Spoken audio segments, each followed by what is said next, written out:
I stood at the doorway, watching the angry lady Nikki in the pouring rain. Her red hair was all tangled up, sticking to her face and skin. Even with all the noise from the rain, I could make out what she was yelling about. Turns out, my wife Beth was messing around with Nikki's husband. Nikki wanted me to stop it. A while back, Beth surprised me with a call while I was away for work. Rain was streaking down my hotel window when she dropped the bomb about wanting a divorce. Said we'd been apart too long. Thing is, I'd only been gone a couple weeks, and we'd barely been together for 5 months since I got back from the army. I had no clue there were problems between us. She never said a word. Turns out she'd been hooked up with this guy for at least 3 months, maybe more, while I was out on business. I only figured it all out about a week before Nikki showed up, and even then I didn't have solid proof. I tried to come up with a plan. Beth agreed to counseling before I found out about the affair, but she stopped going after just 2 sessions. I figured she was trying to get the counselor to talk me into staying, making it look like she was trying. It was important to her, especially in her parents' eyes. So she kept up the act, seeing this guy while living off my money, until she was sure it made her look good, and he was ready to leave his own family. Beth and I had 2-year-old twin girls, Angie and Amy. She often left them with me when I got home from work so she could hit the gym or go for runs to keep herself fit. But turns out after her workouts, she'd sneak off with her lover. I was beyond upset. Every time I tried to talk things out, she'd get mad and blame me, even though she was the one doing wrong. She'd complain about taking care of the kids while I worked, saying I was using them against her, which wasn't true since I spent more time with them even though I worked full-time. Navigating the divorce proceedings with legal counsel proved disheartening. Adultery held little sway in our state. It bore no significant consequences. Beth appeared well aware that courts typically favored awarding custody and child support to the wife, regardless of her actions. Alimony for several years was also customary, especially with young children in the equation. This way, the ex-wife could stay home and be a good mom instead of rushing to work. So there stood this tall, awkward person with ugly red hair, a nose like a beak, and thin, angry lips. She'd put on some extra pounds after having a 6-month-old baby, which didn't look good on her skinny frame. Anger and the cold rain made her skin blotchy. I couldn't even speak, so I backed off, held the door open, and waved for her to come in. I knew it wouldn't help if neighbors heard her screaming at me outside. She followed me in, still humiliating me loudly, while I walked to the dining table and pulled out a chair for her, then sat down myself. And I waited. Her anger turned into bitter tears, then trembling sobs, and finally, just sobs. Her head dropped into her hands on the table, and her hair became a wet, limp mound of dark copper. I waited a bit longer until her runny nose stopped. "Are you done? Be quiet." She glared at me with anger in her red eyes, sniffed twice but didn't say anything. So I went on, "If I could fix this, I would. I hate it just as much as you do." I kept explaining how the law worked and how it put me at a disadvantage. "You want me to confront her without getting angry? But that could land me in prison, then on the streets. Not a great plan." We sat together in a heavy silence until I got up to make some hot tea. The rain outside was chilling to the bone. I couldn't help but steal glances at her. She wasn't your conventional beauty, but there was something about her that caught my eye. The moment the warm tea coursed through her, she shivered. "Wow, I didn't realize how cold I was," she murmured. Without a word, she suddenly caught sight of her own chest and cursed under her breath, wrapping her arms around herself. I couldn't help but sigh. Somehow, this was the most excitement I'd had in months. "Need a sweater? Which one's your wife's?" I offered, fetching a hoodie that she quickly slipped into. What followed was a bit of a striptease as she wriggled out of her wet shirt and bra, then back into the hoodie. I gathered the wet clothes and tossed them in the dryer, trying not to make it obvious that I was watching the impromptu show. Handing her a towel, I suggested, "Dry off your hair." Gratefully, she began dabbing at her hair, and I couldn't help but notice how her movements made the sweater outline her figure. It was odd feeling this attraction in such a moment, but I allowed myself a glance. Once her hair was somewhat dry, she stopped and grumbled, "I hate them." "Me too. Didn't see it coming," I admitted, sensing a shared pain between us. "I can't compare to her. She's fit, stunning. I've put on weight since having my kid," she confessed. She wasn't overweight, just a bit out of shape, much like myself. "But she's fit because she has the luxury of time. And you? You're beautiful in your own way," I found myself saying, surprising even me with a hint of optimism. "So what do we do now?" she asked, lost. "I'm at a loss. Every time I think I'm ahead, I end up alone, broke, and fighting to see my kids, I shared, opening up about my struggles. What if you had proof of her cheating? She pondered. It wouldn't matter in court, but it might give us an edge elsewhere, I considered, thinking out loud. She sighed. I just want to make them pay. For the first time, I felt a spark of alliance. Let's think. There has to be a way to turn the tables, I said, feeling a strange sense of camaraderie in our shared misery. Seriously, we all slip up now and then. We've just got to catch them in the act. And the sneaky paychecks from his cousin? That's where we start. I was piecing it together. The new, fancy shoes in Beth's closet didn't buy themselves. There was mystery cash flowing. Beth's spending didn't add up. She perked up, a flicker of determination in her eyes. We could actually do this, I said with a hopeful grin. Piece of cake. We'll round up the kids and sleuth around. Think of us as a quirky cross between Magnum PI and the Brady Bunch. No need for the kids to tag along. My sister Angie's got Jamie. She can take them, she suggested, her mind racing ahead. Where are your kids now? Upstairs, sleeping, I answered. She glanced around, her gaze landing on the front door before circling back to me. Got any sweatpants? I'm soaked. I fetched my sweatpants as she ditched her shoes. I gestured towards the bathroom, but she turned away, slipping out of her wet jeans and underwear in one swift motion. Then she took her time drying off, the silent invitation hanging heavy in the air. It felt like a gamble for her, teetering on the edge of vulnerability and rejection. After all, being turned down by someone equally scorned, who hadn't been close to anyone for ages, would have been too much. A wave of frustration washed over me, directed not at her, but at my wife for putting me in such a precarious position. Nikki's voice was shaky as she confessed, I can't believe Justin could do this. Moving closer, I gently touched her thigh, feeling her shiver under my touch. Her breath hitched, but she didn't pull away. My touch seemed to be both a question and an answer. I might not like you much, but I despise him, she said, finally pushing me back with a mix of confusion and defiance. In response, I casually removed my sweater, letting it fall to the ground, an unspoken invitation hanging between us. Nikki watched, the chill from the rain still lingering on her skin. As my hands warmed her, I brushed a kiss against her neck, a delicate touch that seemed to send a jolt through her. She let out a soft sigh, her resistance melting away.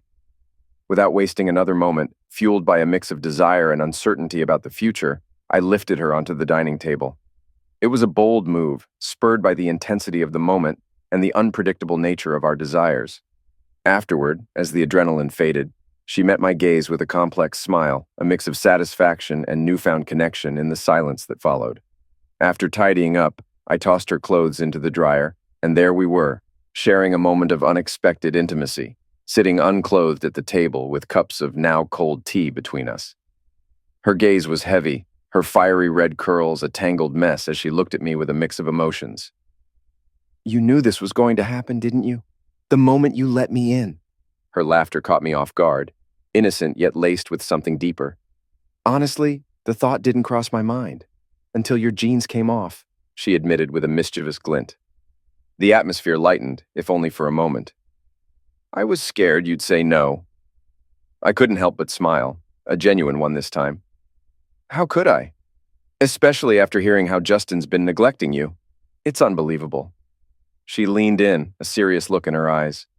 And Beth? How could she possibly ignore what you've just shared with me? You're worlds apart from Justin. I sighed, the weight of the situation settling in. Beth feels distant, caught up in her own struggles. Ever since the twins, it's like we're on separate paths. She's more mother than partner now. The air between us was charged, frustration, and a shared sense of betrayal hanging heavy. I still don't like you. Bastard. Witch. The words were harsh, but they lacked true venom. We were allies in our misery, not enemies. If we're going to take a stand, let's see if your sister can watch the kids tomorrow. We need to clear the air, literally and figuratively. This room, it's a bit too telling of what went on, I said, half joking about the need for some air freshener to disguise the evidence of our shared defiance. As she hastily redressed and disappeared through the door, the silence of the house enveloped me. I busied myself with cleaning, making sure every trace of our encounter was erased, towels and clothes swirling together in the washing machine. Beth's return home later that evening was met with an unusual calm. Gone were the heated debates and the circle of denial and lies that usually colored our late-night conversations. Her confusion was palpable, a stark contrast to the usual tension. It's funny how a moment of passion can dull the sharp edges of bitterness. The pristine state of the kitchen didn't escape her notice either. She made a passing remark about the effectiveness of the air freshener, but her words barely registered. The next morning, I skipped the charade of our habitual awkward goodbye kiss. Without a glance back, I left for work, a clear signal that I was done wallowing in misery. At work, I secured a friend's car for the next few months. Meanwhile, Nikki's sister, bearing an uncanny resemblance to her, agreed to look after the kids. Nikki and I set out with a purpose to investigate her cousin's construction company trailer for any evidence of wrongdoing. Climbing into the car, Nikki grimaced. "I'm sore. It's been ages since I've been with anyone, and let's just say you weren't exactly soft." I couldn't help but arch an eyebrow at her comment. "Gentleness wasn't exactly the vibe," I retorted, noticing a fleeting smile break through her attempt to remain stoic. For the first time since we'd met, Nikki had applied some makeup, albeit clumsily. It was a small yet telling effort to reclaim some semblance of normalcy amid the chaos. In an unexpected twist, I veered off our original path and headed for the shopping center. Our attempt at conversation was awkward, punctuated by long pauses and brief exchanges that fizzled out as quickly as they sparked. It wasn't until we arrived at the bustling parking lot that she voiced her confusion. "Are they here?" "No, but if we're aiming to hit them where it hurts, we've got some groundwork to lay," I said, leading her towards an unexpected destination, the makeup counter at Macy's. Her gaze narrowed, suspicion and defiance mixing in her eyes. "Think of it as crafting a new persona," I suggested. For the next hour, 2 makeup artists transformed Nikki, teaching her the art of their trade. The result was a Nikki who radiated a raw, undeniable allure. She wasn't just pretty. She was captivating in a way that demanded attention. "This is perfect. Sure, it's $100 I could have spent on groceries, but I'll make do. A little sacrifice for a bigger game," I rationalized as we left. Nikki gripping her new treasures like they were invaluable. She was skeptical. "So, what's the grand scheme here?"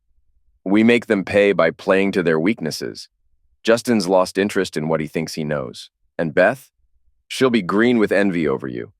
Keep the makeup a secret at home. Use it as our little weapon when we're out," I elaborated, laying out the plan in full. Nikki sat in silence, processing the strategy. "This is a lot. Complicated and long haul," she finally said, skepticism lacing her tone. I shrugged, a half smile playing on my lips. "Got any better ideas?" Her slight smile conceded. "No, not really." She whispered a request, her voice tinged with mischief, asking to use my place as a safe haven to remove her makeup before facing Justin. Moments later, she emerged from the bathroom, the mischievous gleam in her eye amplified by her daring smile. Makeup still painted on her face, but now with nothing else. Her intentions were clear, challenging the caution she had advised earlier. "I thought we agreed not to expect anything. It'd be a waste to let this makeup go unnoticed," she teased, letting the towel fall effortlessly to the floor. Afterward, we made our way to her sister's, where Nikki enlisted her sibling into our scheme. It was evident her sister harbored no love for Justin, making her a perfect ally in our unfolding plan. Over the months that followed, we embarked on a journey of self-improvement. I squeezed in workouts during my lunch breaks, while Nikki dedicated her efforts at home. Together, we transformed the basement into our personal gym, shedding the past and building our strength, both of us emerging leaner and more formidable. To our spouses, we remained unnoticed, our changing bodies concealed beneath layers of loose clothing, our endeavors as invisible to them as we seemed to be. Our intimacy flourished in the shadows of our spouses' indifference, with passions igniting more frequently than I had ever experienced with Beth. Bound by a shared resolve to break free from the mundane, we transformed my basement into an impromptu dance studio, embarking on a journey neither of us was prepared for. With the help of countless YouTube tutorials, our evenings and weekends, once hollow, now pulsed with the rhythm of dance. We started with the basics, gradually mastering more complex moves. Salsa became our favorite, a dance we reserved for the crescendo of our routine, a symbol of our shared joy and rebellion. I quickly came to understand that my alliance with Nikki was akin to dancing on the edge of a volcano. Her temperament was unpredictable, reminiscent of a storm ready to burst at any moment. The fallout from her entanglements with Beth and Justin had shattered something vital within her, a barrier of rationality perhaps, leaving her teetering on the brink. I found myself perpetually watchful, keenly aware that her moments of tranquility were rare, found only in the embrace of passion or the innocent company of our children. Her fierce love for them was the one constant in her whirlwind of emotions. Our exchange of barbs, bastard, and witch became twisted terms of endearment, symbols of our shared struggle rather than insults. Yet beneath the surface of our unconventional bond, there lay a mission that demanded our utmost caution and cunning. Nikki ingeniously orchestrated a daytime reconnaissance of the construction company's trailer, capturing the scene with her cell phone. The cousin's oversight and security, no alarm, was our golden ticket. We infiltrated the site multiple times, meticulously documenting every piece of information hidden within its confines. The treasure trove of documents we uncovered in Justin's desk and Beth's purse was particularly enlightening. The dynamic with our spouses shifted significantly. Beth seemed to flounder without the fuel of our arguments, craving the conflict perhaps, as a means to absolve her own guilt. I, however, had no interest in indulging her, drained from the day's escapades with Nikki. It dawned on me that Beth might have been clinging to these disputes as a way to rationalize her actions to herself, her confusion mounting with each passing day. Justin, for his part, appeared to believe Nikki had simply resigned herself to defeat. Amidst this tangled web of deception and discovery, a stroke of luck came my way. A refund of a $2,000 deposit for a romantic getaway to a Mexican beach resort, intended for Beth and me. A trip that, under the circumstances, was off the table. The return of these funds, unexpected as it was, offered a financial cushion that would undoubtedly prove useful in the days to come. As Beth found more reasons to spend her nights with Justin, Nikki and I sought refuge and release in the rhythm of dance at a local club, testing the waters with the moves we'd honed in secrecy. While the dance floor offered a fleeting escape, Nikki's volatility loomed over us, an ever-present shadow. Her mood swings were unpredictable, swinging from euphoria to a near-violent intensity at the slightest provocation. One evening threatened to unravel all the restraint I had practiced. By then, Nikki's transformation was undeniable, her allure magnified by our shared fitness regime and intimate moments. It was inevitable that we drew stares, her magnetic presence pulling attention from every corner of the room. Nikki thrived under the gaze of the crowd, yet she navigated the attention with a loyalty to those she felt had been left behind, consciously toning down her interactions with other men. But boundaries are often ignored in the dim lights of a club. That night, as I danced with a cheerful blonde, the evening took a precarious turn. A bold, unwelcome advance towards Nikki escalated despite her clear refusal. In a flash, I was pulling Nikki away by her hair, just as her fingernails grazed the man's face, narrowly missing his eye but leaving a vivid reminder of her ferocity. With the scene teetering on the brink of chaos, Nikki turned the moment on its head. She drew close, her frustration morphing into a provocative challenge. "Bastard, that hurt," she hissed, before her tone shifted to a sultry tease. "But you know just how to get to me, don't you?" Her gaze then flicked to the blonde by my side, offering a mischievous wink. "Sweetheart, you can do so much better than him. You deserve someone who isn't just a jerk." The incident, fraught with tension and unexpected turns, underscored the complex dance of our relationship, where danger and desire intertwined, leaving us forever on the edge. The tension crackled in the air as we hurried out onto the street, our pace quickening instinctively upon spotting three men in safety t-shirts making a beeline towards us. The parking lot was a maze of cars, eerily deserted of people. That's when we spotted him, the guy with the scratches from earlier, flanked by his two friends, moving with purpose in our direction. Nikki's response to their approach was a mix of defiance and dark amusement. "Witch," she taunted, her smile sharp and daring. "So formal introducing yourself like that. And for what? So your buddy here can play hero while you try to get your hands on me?" She halted, feigning fear, drawing him in. But as he reached for her, mistaking her pause for submission, I caught the flash of something feral in Nikki's eyes. It was a look I knew all too well, the prelude to chaos. And as the biggest of the trio loomed behind me, my own instincts kicked in, primed for the confrontation. Nikki's reaction was swift and visceral. She didn't reach out with her hands. She struck with her teeth, sinking them into the man's flesh with a ferocity that elicited a scream of agony. As I spun to face my own adversary, the adrenaline surged. My experience wasn't in the cage of an MMA fight, but the streets had been my proving ground. Yet it was Nikki's wild spirit that captivated my focus. I intervened, just as she aimed another strike, pulling her back with all my might. "Nikki, stop!" The intensity of her gaze met mine, wild, unbridled, and then, As if the storm within her had passed, she relaxed into a chilling smile. Retreating from the fray, I noticed two onlookers, a petite blonde and a dark-haired goth girl. Watching from a short distance, their expressions a mixture of shock and disbelief, frozen witnesses to the night's unexpected turn. Nikki's gaze drifted to the stunned blonde, and she moved towards her with a purpose I couldn't fathom. My instinct screamed to pull Nikki away, to flee before the night spiraled beyond our control. Yet, confrontation now would only fan the flames of her unpredictable temper. As she towered over the immobilized blonde, my warning was a futile attempt to rein her in. "Nikki, come on, she's not part of this." But Nikki's response was a smirk full of secrets. "Oh, I know," she murmured, before pulling the blonde into a kiss that was returned with unexpected passion. The moment they parted, the blonde's gaze lingered on Nikki, utterly bewitched. "Trust me, you deserve better than him," Nikki whispered, a mix of venom and vindication in her voice. Our retreat to the car was swift, the distant wail of an ambulance punctuating the night. The fear that our actions had been noted gnawed at me as we drove in silence. Once parked, the urgency of our escape gave way to Nikki's desires, the car becoming our refuge until she was content. In the aftermath, Nikki's vulnerability surfaced. "I really screwed up, didn't I?" Her question hung heavy between us. "We all have our moments, but yeah, that was intense." The satisfaction in her voice when she spoke of the violence was chilling. "It felt so good to hurt him," she confessed, a dark revelation that left me uneasy. "It's a bit like a Hannibal Lecter vibe, Nikki. Unsettling." Her laughter briefly cut through the tension. "You think his girlfriend was cool with it?" she joked, trying to lighten the mood. Her sudden seriousness caught me off guard. "Promise me, don't let me go there again, seriously." The fear in her eyes was raw, a stark contrast to the fierce woman who had faced down danger. "You were defending yourself." "But I enjoyed it too much. What if I lose myself next time?"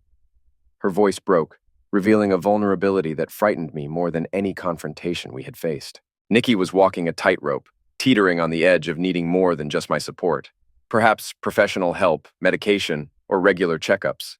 The aftermath of the parking lot confrontation was a whirlwind, the official report painting it as an altercation involving a gang of 6 men and a Hispanic woman, with a bystander named Amber at the scene.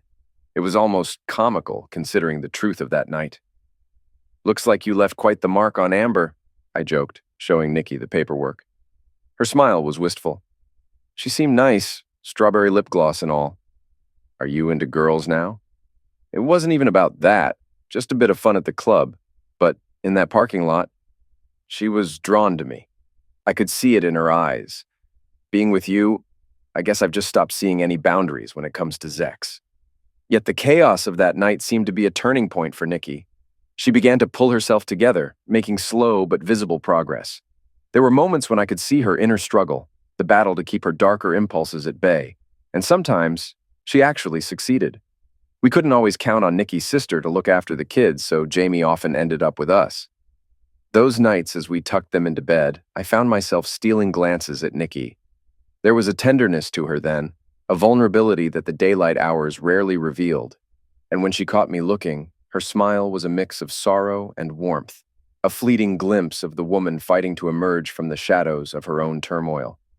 In those quiet moments, it felt like her demons were miles away, giving us a brief respite from the storm. I had this nagging feeling that it was only a matter of time before things escalated, and sure enough, Beth caught me shirtless one day, her eyes widening as she noted the changes in my physique. I brushed off her comment, quickly covering up. My greatest concern wasn't her noticing my toned body, but rather the marks Nikki had left on my skin the night before. Beth's growing suspicion was a clear sign. It was time to escalate our plans. I shared my concerns with Nikki, and our routine took a sharp turn. Instead of our usual blend of workouts and intimate moments, we found ourselves armed with a borrowed car and a digital camera, tailing Beth and Justin from a safe distance. Nikki's diligence with their receipts and credit card statements soon paid off, revealing a pattern in their escapades. Beth played her cards close to the chest, but Justin, underestimating Nikki, grew careless. His parents owned a modest cabin by the beach, tucked away in the woods. Despite its rundown appearance, the mileage on their car hinted that it was their secret getaway every Friday they skipped the gym. We parked off the road and stealthily approached the cabin, camera in hand. The lack of curtains made our task easier than expected. By the time we found a good vantage point, Beth and Justin were already entwined on the bed, oblivious to the world outside. Before heading back, I discreetly let air out of one of Justin's tires.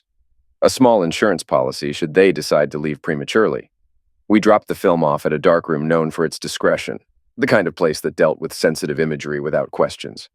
Then we headed back, the weight of what we'd just done hanging between us, a mixture of apprehension and the thrill of the chase. Beth staggered in well past her usual time, her appearance a clear testament to a night gone awry, clothes wrinkled, hair a mess. The next day, Nikki couldn't contain her amusement, as she relayed how Justin had not only had to change a tire, but also ran over a nail, forcing them into a miserable pit stop in the rain, miles from home. Talk about karma, she chuckled. In the following days, our conversations veered towards the future, what we each desired from it. Nikki's proposition took me by surprise, but after some thought, I found myself on board with her plan. We bided our time, laying low until the moment was right. About 3 weeks after gathering our evidence, we noticed a pattern in Beth and Justin's weekend escapades, a predictable sequence of gym, illicit rendezvous, and nightclubs, culminating in their return home in the early hours of Sunday. This weekend, however, we had a different script in mind. With the kids safely with Nikki's sister, we embarked on our mission. Our first stop was a shopping spree where Nikki selected a stunning dark emerald dress that hugged her curves, its deep neckline and short hem accentuating her features against the backdrop of her fiery hair. I opted for a sleek, dark gray suit paired with a black shirt, the ensemble striking in its simplicity. Our next destination was a hair salon where I urged the stylists to unleash their creativity on Nikki's hair and makeup. Transformed and dressed to the nines, we made our way to the club, ready to set our plan into motion. As we entered the club, it was clear we were a force to be reckoned with. Nikki, radiating allure and confidence, ensured we didn't even pause at the door. The bouncer, recognizing the vibe we brought to the venue, waved us through without a second thought. We made a beeline for the dance floor, setting the energy for the night before steering towards our real target. Beth and Justin's usual spot, a so-called marital throne at a secluded table, was where we found them. Beth was draped in a yellow dress I hadn't seen before, looking every bit the epitome of grace and sophistication. Justin complimented her in a sharp blue suit. Nikki, in contrast, was a vision of rebellious glamour, her attire screaming defiance against traditional elegance, turning heads with every step. I made a show of seating Nikki with a flourish, their stunned silence speaking volumes as we joined them uninvited. My opening gambit was casual, a light jab at the opulence surrounding us, but it was Justin's scowl at Nikki that cut the air with tension. The conversation turned icy when the topic of Nikki's dress came up. "You splurged on this?" they implied with a mix of disdain and curiosity. My response was curt, my annoyance barely contained. It was a purchase, not a splurge. I then laid out the photographic evidence of their secret rendezvous, selecting the most unflattering shots from our covert operation, images capturing moments far from their best. I revealed the source of the funds with a touch of bitterness, part of my refund from a romantic getaway I had planned for Beth and me. Since that's off the table, I figured I'd invest in something revealing. The flicker of disappointment, or perhaps realization of an unexpected financial oversight, across Beth's face didn't go unnoticed. It was a moment of vulnerability, a crack in the facade that hinted at the complex emotions swirling beneath the surface. As the photographs sprawled across the table, the air thickened with tension. Justin's facade crumbled, revealing a flicker of fear, while Beth's face drained of color. "So, how long has this been going on? We've been co-conspirators for 4 months now. How did you uncover everything?" I challenged, my tone laced with disdain. "It turns out I didn't have to dig deep. You both acted as if we'd be too broken, too defeated to retaliate." Justin, scrambling for footing in the conversation, smirked with feigned indifference. "And what? Did you two fall hopelessly in love?" Nikki's response was a razor-sharp grin. "Like him? Not a chance. He's an utter jerk. And her? Couldn't stand her more." Her smile then took on a predatory edge. "But the Zex?" She paused, a wicked gleam in her eyes. "It's out of this world. Pure, raw, fueled by vengeance. We've explored territories you wouldn't dare dream of." Her gaze locked onto Beth, cold and calculating. "Venturing into realms of pleasure you've never even considered, convinced by mutual disdain rather than desire." Beth's reaction was visceral, a mix of shock and hurt as she turned to me. This is beyond betrayal. We were supposed to be partners. My laughter was bitter, devoid of any real humor. Partners? You were biding your time with him, indulging in secret trysts while I played the dutiful recluse. My office became a parade of bad news, all while you flaunted your affair, making a mockery of our lives. The room was heavy with accusations and revelations, the once hidden truths now laid bare for all to see, turning private failures into public spectacles without the need for spies or secrets. Everything was out in the open, irrevocably changing the game. I could feel the anger boiling up inside me, hot and fast. But then, Nikki gave my leg a reassuring squeeze. This time around, Nikki was the one keeping her cool. She took charge with a calm I admired. Divorces are going to be straightforward. They're all about cheating. It won't change the money situation, but let's be honest, it's only right. And it'll definitely make us feel a bit better. My new hobby? Making sure everyone sees those photos, along with a detailed story of how you wrecked your marriages, let down your families, colleagues, bosses. I'll even track down your first-grade Sunday school teacher. Her gaze lingered on Justin for a moment. Oh, and I'm moving in with my sister for a bit, taking Jamie with me. I straightened up, focused, and delivered my next words like a fastball. What's really going to hit you hard is that you two have been dipping into funds from a building materials account at a construction company. It took us ages to piece it together, but when Nikki and I saw how you were living it up, spending like there was no tomorrow, we knew something was off. Turns out, we've gathered more than enough evidence to prove it. You're looking at tax evasion, wire fraud, even mail fraud. So even if Justin's cousin turns a blind eye, you're in deep trouble.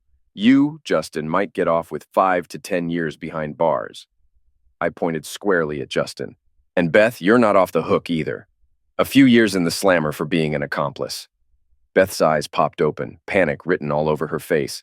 She stumbled over her words, trying to defend herself.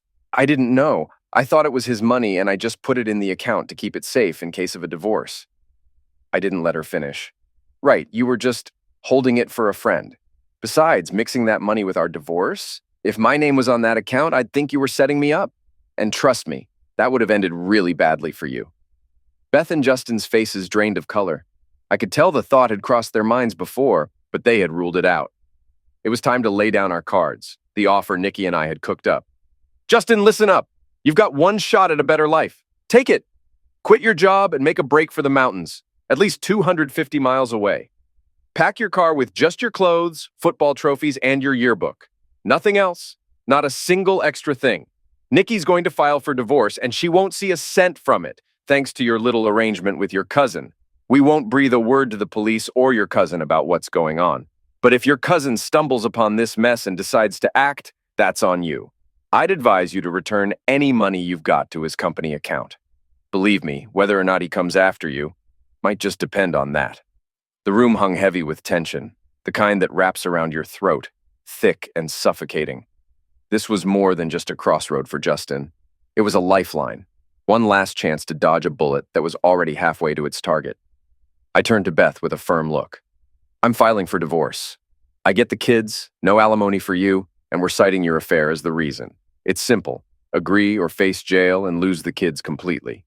When it comes to our stuff, write down what you want, but keep it brief. You'll get your clothes and all those shoes of yours. Nikki couldn't resist jumping in.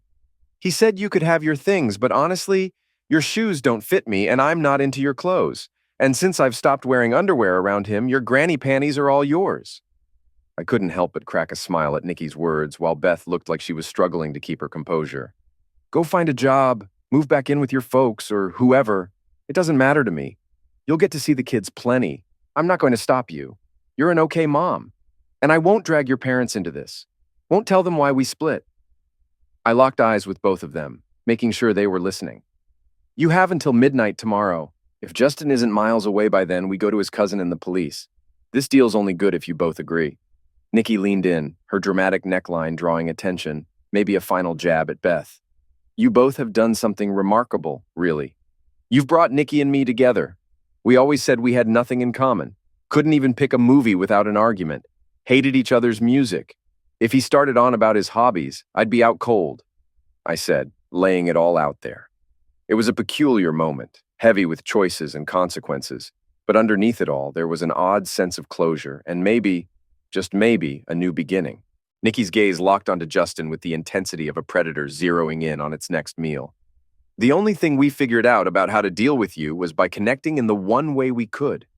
We made love. That was our only solace. If we ever sat down for dinner, it was just to refuel for another round. Her eyes shifted to Beth. I can't fathom why you'd leave him for a fool. And don't think I'm playing games. If you doubt it, why don't you join us next time? It might just turn up the heat even more, if that's even possible. Glancing at my watch, I knew it was time to wrap this up. We've got to stick to the agreement. Sorry, but I need to pick up the kids. Standing up, I reached out for Nikki. It was clear something in her had shifted through this confrontation with Justin and Beth. The wild rage seemed to have vanished, leaving behind a different Nikki. Her fiery passion remained, yet the unsettling spark of madness had faded away. Beth was quick on the draw, showing up at my door just after I'd put the kids to bed. We need to talk, she insisted, stepping inside. I settled into an easy chair. This conversation is overdue, but honestly, we can't let this guy tear us apart. Hold it, I cut her off, my hand up. The real problem in our marriage is staring me right in the face. Beth looked at me, her expression one of disdain, something I rarely saw from her. You don't get it, Beth. Your fate could have been much worse. Nikki fought for you, pleaded for your cause, tried to pin the blame on Justin. You can't imagine what that took. She detested you, yet she went to bat for you. She thinks this whole mess is partly her fault. I'm not sure I see it that way, but a deal's a deal. Because she asked me to, I continued, calming the rising anger before it could erupt. Had that money been hidden in my name, or if the twins' DNA told a different story, we wouldn't even be having this conversation. Beth's face went pale as the reality set in, the isolation tangible. When do I need to leave? She finally asked. Technically, by tomorrow midnight, for the sake of symmetry. But you've got a week. It'll take you at least 2 days to pack all those shoes, and frankly, I can't wait to see them gone. Her reply was a soft murmur that sounded like an apology as she headed upstairs. It took her 5 days to clear out, leaving the echo of her presence in a home now filled with just the kids and me. Even with the twins' laughter, the place felt too quiet, too empty. Rumor had it that Justin's cousin was on the hunt but steering clear of the cops. I hope Justin found a good hiding spot. His cousin wasn't someone you'd want to cross paths with. And maybe, just maybe, I hadn't kept my mouth completely shut about his whereabouts. 2 weeks later, I decided it was okay for the twins to spend the weekend with Beth and her folks. They knew the drill, and Beth was well aware that stepping out of line meant she could be looking at bars instead of stars. Then close to midnight, there was a knock. Opening the door, there stood Nikki, decked out as if the night was just beginning, her excitement palpable. She's gone? I nodded. Back to her parents, trying to piece together the puzzle of a divorce petition with Chester scrawled across it in bright red lipstick. Thanks for mailing that, Nikki said with a gleam in her eye, that wild grin spreading across her face. Figured it was time for a parting gift. Let's stir the pot, I said, a half smile playing on my lips. I'd promised not to drag Beth's parents into this, but Nikki, she had made no such promises. In fact, she'd done just the opposite. Soon, Beth's family and friends were receiving packages that would leave Beth explaining for years to come. Nikki's smile widened. Brought you a housewarming present. I almost pointed out that I hadn't moved, but then it hit me. She was right. The house felt different now, almost like a fresh start. I think it's time for dessert. A familiar face peeked from behind Nikki, shy and curious. Amber had joined us, innocent and unprepared for the whirlwind she was about to enter. We welcomed her into our chaos, more as a spark than a partner, but she wasn't complaining. Between Nikki and me, Amber got a crash course in indulgence, her reactions proving she was an eager student. Nikki had that victorious smirk, like the cat that got the cream. The morning light crept in as Nikki helped Amber to her car, her steps uncertain and wobbly from the night before. Days passed and Nikki would show up, sometimes alone, other times with Jamie in tow. When the house quieted down, the children asleep, Nikki would wordlessly take my hand, leading me to a place where words were unnecessary. Our movements were deliberate, a slow dance of rediscovery. Afterwards, as we lay there, her head on my shoulder, her fingers idly drawing patterns on my chest, the silence was heavy with unsaid things. We can't keep doing this, Nikki. I finally broke the silence, feeling her body stiffen at my words. It's like we agreed without saying it. We have nothing in common, no emotional ties. And this silence between us, it's unsettling. Then, her laughter, soft and knowing, vibrated against my skin as she traced a heart around mine. You must have been a slow learner as a kid. Did they need to bring in a specialist to teach you to walk? Jerk, I retorted softly. The thing with Beth, Nikki decided her fate. Nikki, with her layers and her madness, always puzzles me. It's hard to follow her logic at times. Maybe she thinks redemption is a rare commodity. Or perhaps she wanted Beth to witness the full extent of her loss. Make no mistake, Beth lost everything she held dear, and Nikki orchestrated it meticulously. Yet, I suspect Nikki wouldn't find much joy in Beth being locked away. She wouldn't get to savor the drama. In time, Nikki might even dictate how Beth sees her daughters. This whole saga, starting from the day Nikki stood defiant in the rain, might have been her design. But truthfully, I'm hesitant to ask. Her answer might just be as complex as her plans. Nikki has carved out a space in my heart that's all her own. She might not have Beth's looks, but that doesn't matter one bit. Nikki's love is fierce, total, and unwavering, the kind that doesn't let go until there's nothing left but dust. Amber has become a familiar face around us, thanks to Nikki, but she's not here to shake things up. To Nikki, Amber is like a bonus, something special she wants to share with me. Nikki once described Amber as that slice of cheesecake you can't possibly finish alone, but are more than happy to share. It's Nikki's way of showing love, even if it's a bit left field. Yes, she can be manipulative, a whirlwind of crazy, maybe even crossing the line into dangerous territory. But that's Nikki through and through.